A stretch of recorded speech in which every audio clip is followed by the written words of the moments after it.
வணக்கம். இன்றைக்கி சிறுபருப்பு பாயசம் எப்படி செய்யலான்னு பார்க்கலாம். நான் 1 கப்பு சிறுபருப்பு எடுத்திருக்கேன்.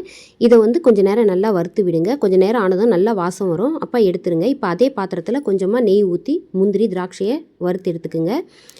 இப்போ இதுலேயே வந்து துருவின தேங்காவையும் நாம் வறுத்து எடுத்துக்கணும். இப்போ இதெல்லாம் வறுத்துட்டு இது ஒரு பக்கம் வச்சுருங்க. நம்ம ஆல்ரெடி வந்து பருப்பை வறுத்துருக்கோம் இல்லைங்களா, அதை வந்து இப்போ நல்லா வாஷ் பண்ணிவிட்டு ஒரு குக்கரில் சேர்த்துக்கலாம். சேர்த்துட்டு தேவையான அளவு தண்ணி ஊற்றிடுங்க.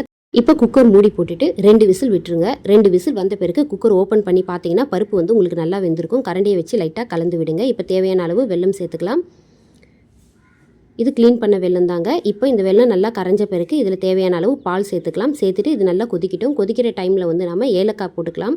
அதுக்கப்புறம் நம்ம ஆல்ரெடி வந்து வறுத்து வச்சுருக்க முந்திரி திராட்சை தேங்காய் துருவல் எல்லாமே சேர்த்துட்டு மிக்ஸ் பண்ணி கொதி வந்ததும் இறக்கிட்டிங்கன்னா சூப்பரான பருப்பு பாயசம் ரெடி. மீண்டும் அடுத்த வீடியோவில் நம்ம சந்திக்கலாம். நன்றி.